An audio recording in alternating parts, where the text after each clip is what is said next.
अनियंत्रित और अनियोजित विकास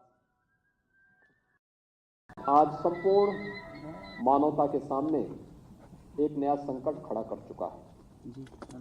आप देख रहे होंगे असमय बारिश होना, अतिवृष्टि होना,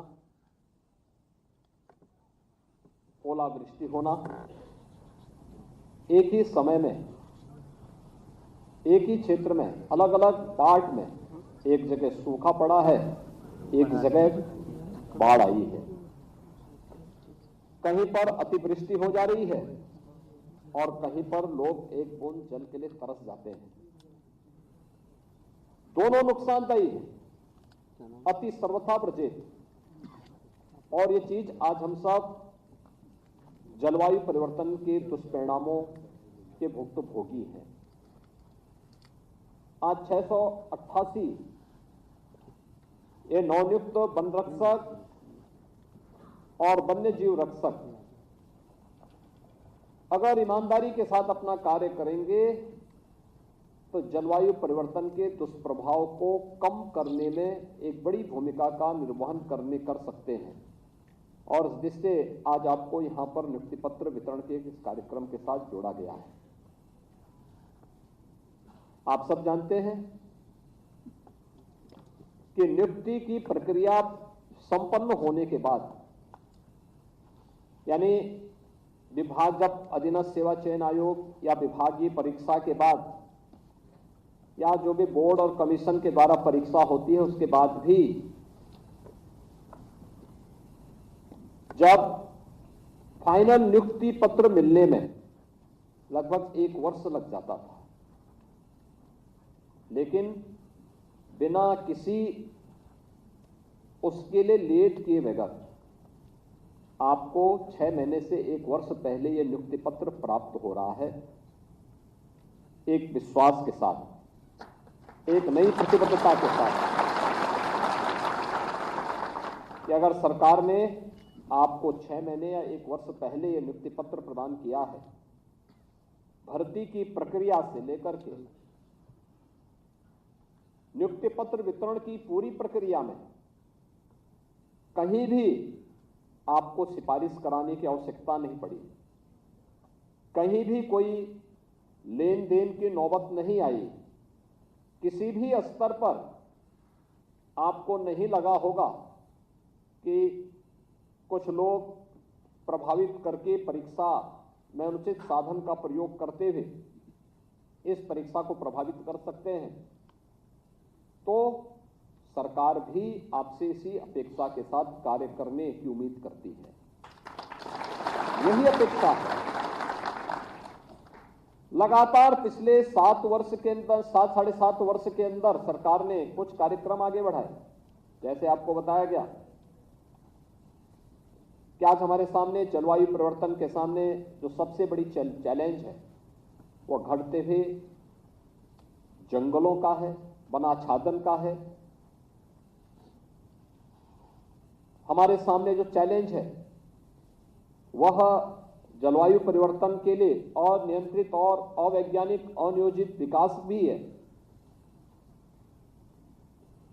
प्लास्टिक का बेतरतीब उपयोग भी है। ऐसे वस्तुओं का उपयोग जो पर्यावरण के लिए घातक हो सकता है, इन पर तमाम लगाम लगाने और रोकने के बावजूद फिर भी किसी न किसी स्तर पर इसका दुरुपयोग होता है। हम पहाड़ी क्षेत्रों में कभी जाने का अवसर प्राप्त होता है, देखते हैं वहां पर किसी भी सीजन में जाइए, जंगलों के बीच से धुआं उठता हुआ दिखाई देता है। जंगल जल रहे होते हैं, जंगल जलेंगे, पर्यावरण को भारी नुकसान होगा, भूस्खलन होगा, असमय तमाम जलवायु परिवर्तन के दुष्परिणामों का सामना न केवल वन्य जीवों को करना पड़ेगा बल्कि मानव भी उससे वंचित नहीं रह सकता। और यही कारण है कि वन के दायरे कम होने के कारण मानव वन्य जीवों के संघर्ष की नौबत भी आती है। और इसलिए आज से 7.5 वर्ष पहले हम लोगों ने इस कार्यक्रम का शुभारंभ किया था कि हमें वन आच्छादन बढ़ाना है। 2028-29 तक हमारा लक्ष्य है कि उत्तर प्रदेश जैसे राज्य में वन आच्छादन हम 15% तक कर सकें। इसके लिए प्रतिवर्ष हम रिकॉर्ड मात्रा में वृक्षारोपण के बड़े कार्यक्रम को आगे बढ़ाते हैं। बड़े पैमाने पर 210 करोड़ वृक्षारोपण का कार्यक्रम अब तक हम लोगों ने पूरा किया। अब याद करिए, हम वृक्षारोपण तो करते हैं, इनको बचाने की जिम्मेदारी, जन सहभागिता के साथ इस कार्यक्रम को आगे बढ़ाने का कार्यक्रम। और मुझे प्रसन्नता है कि पिछले 7-7.5 वर्ष में इसके अच्छे परिणाम आए हैं। तमाम अंतर्राष्ट्रीय संस्थाओं ने उत्तर प्रदेश के इस कार्य की प्रशंसा की, किसानों को इसके साथ जोड़ने के लिए प्रोत्साहित भी किया। लेकिन एक बड़ा दायित्व जो 647 वन रक्षक आज तैनात हो रहे हैं, नियुक्त हो रहे हैं, इनके ऊपर उनकी ट्रेनिंग के बाद यह दायित्व आने वाला है। दूसरा है पॉल्यूशन कंट्रोल बोर्ड में। पॉल्यूशन कंट्रोल बोर्ड एक बड़ी जिम्मेदारी का निर्वहन कर सकता है और वह भी ईमानदारी के साथ, पॉजिटिवली, जन सहभागिता के साथ जुड़ते हुए कैसे हम अपने दायित्वों का निर्वहन कर सकें। इस कार्यक्रम को भी हम लोग अच्छे ढंग से निर्वहन कर सकते हैं। इसके 41 इंजीनियर भी आज यहां पे तैनात हो रहे हैं। पॉल्यूशन कंट्रोल बोर्ड, आज आप देख रहे होंगे, ज्यादातर नदियां जो हमारे जल की बेहतरीन स्रोत थी, इन नदियों का अस्तित्व खतरे में पड़ा हुआ दिखाई देता है। प्रधानमंत्री मोदी जी ने नमामि गंगे परियोजना के माध्यम से देश की सबसे पवित्रतम नदी गंगा नदी को उन्होंने अविरल और निर्मल बनाने के लिए नमामि गंगे कार्यक्रम का शुभारंभ किया था। उसके परिणाम सामने आए, लेकिन जन सहभागिता के माध्यम से इस कार्यक्रम को आगे बढ़ाना और जिम्मेदार जो संयंत्र हैं, फैक्ट्रियां हैं, कारखाने हैं या फिर म्युनिसिपल कॉरपोरेशन है, संगठन संस्थाएं हैं, इनको नदियों को प्रदूषण से मुक्त करने के लिए किए जाने वाले प्रयासों को अपनाने के लिए तैयार करना। ये सभी कार्यक्रम अगर एक साथ निरंतर रूप से आगे बढ़ते हुए दिखाई दें तो स्वाभाविक रूप से हम लोग प्रकृति को ही बचा पाएंगे और पर्यावरण को भी बचा पाएंगे। इसके साथ ही 647 जो वन रक्षक है, इनके साथ वन्य जीव रक्षक भी तैनात किए जा रहे हैं। एक बड़ा दायित्व होगा ये, क्योंकि जब एक और न केवल उत्तर प्रदेश में बल्कि देश के तमाम राज्यों में चीजें हमें इस सीजन में हर वर्ष देखने सुनने को मिलता है कि वन्य जीव हिंसक हो रहे हैं, वन्य जीव और मानव में आपस में संघर्ष के कारण जनहानि हो रही है। स्वाभाविक रूप से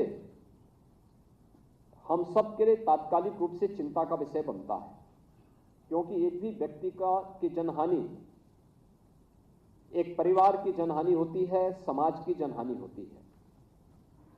और यह जो हानि है, इसके कारण बहुत सारे परिवार अनाथ हो जाते हैं। इसका कारण क्या है? स्वाभाविक रूप से कहीं ना कहीं जब किसी वन्य जीव के कमांड एरिया में जल भराव होगा, अतिक्रमण होगा, तो वह उससे दूसरे क्षेत्र की तरफ पलायन करेगा और आसानी से मानव बस्तियां इसकी चपेट में आती हुई दिखाई देती है। हमें इसके लिए स्वयं प्रशिक्षित होना है और फिर स्थानीय नागरिकों को गाइड के रूप में उन्हें प्रशिक्षित करना है। तो अगर किसी गन्ने के खेत में या किसी जगह क्योंकि तराई के क्षेत्र में जिन जिन जनपदों में ये शिकायतें मिली हैं, ये वे क्षेत्र हैं जहां पर जंगल और खेती एक दूसरे से सटी हुई दिखाई देती है। और जब भी ये स्थिति होगी, जंगल के अंदर पानी भरा, जंगली जानवर अपने बच्चों से या फिर अपने बच्चों की रक्षा के लिए स्वयं भी जंगल से पलायन करके खेतों की तरफ आते हैं। गन्ने के खेत में बैठे हुए हैं, अगर वहां कोई व्यक्ति अपने खेत में बिना किसी सावधानी के साथ अचानक गया और उस जंगली जानवर को, चाहे वो तेंदुआ हो, लकड़बग्गा हो या टाइगर हो, उसको ये पता लगेगा कि उसके बच्चे वहां पर हैं, कोई व्यक्ति वहां, अपरिचित व्यक्ति वहां पहुंच रहा है, तो हिंसक उस समय देखने को मिलता है, हिंसक होता है, हमला करता है। अगर हम सावधानी पहले से तैयार करें कि भाई यहाँ पे तेंदुआ है, बाघ है या लकड़बग्गा है या भेड़िया है, यह यहाँ पे नुकसान कर सकता है, इसको पहले हम यहाँ से बाहर की तरफ कर लें।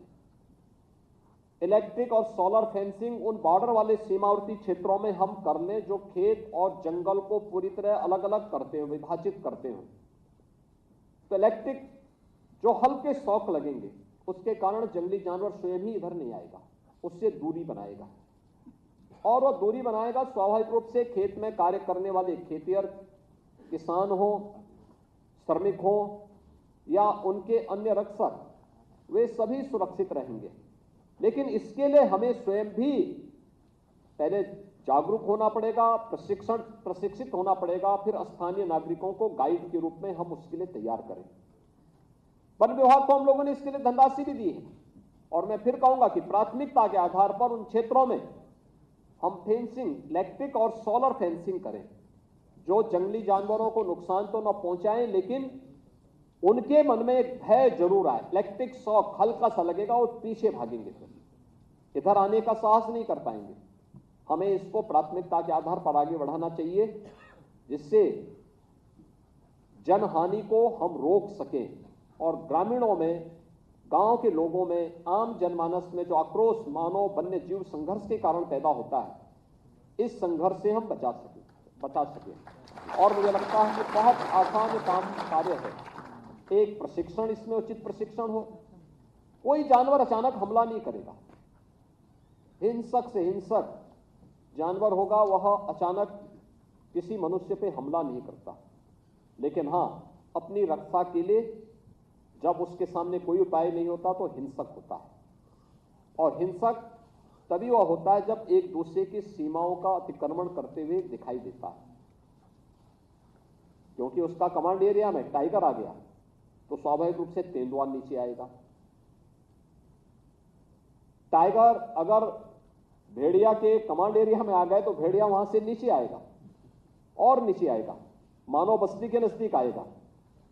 और फिर जब मनुष्यों से उसकी मुठभेड़ होती है और एक बार वह नरभक्षी होता है, तो फिर उसके मुंह में आसान सा शिकार बनाने की एक इच्छा बलवती दिखाई देती है। और हमें इसके लिए स्थानीय स्तर पर लोगों को व्यापक पैमाने पर प्रशिक्षण देना पड़ेगा, प्रशिक्षित करना पड़ेगा, इसकी तैयारी करनी पड़ेगी। याद रखना, जीवन चक्र मनुष्य के साथ साथ जीव और जंतुओं के साथ भी मिलकर के बना हुआ है। इसके बगैर इस प्रकृति के और पर्यावरण की रक्षा संभव नहीं हो सकती। हर व्यक्ति एक दूसरे पर, हर जीव एक दूसरे पर आश्रित है और इस जीवन चक्र को मानते हुए इसको संरक्षित करने के लिए किए जाने वाले प्रयासों की दिशा में हमें आगे बढ़ना पड़ेगा। और मुझे बताते हुए प्रसन्नता है कि मानव वन्य जीव संघर्ष को उत्तर प्रदेश पहला राज्य है जिसने आपदा की श्रेणी में घोषित करते हुए जनहानि होने पर 5 लाख रुपए की व्यवस्था देने की व्यवस्था की है।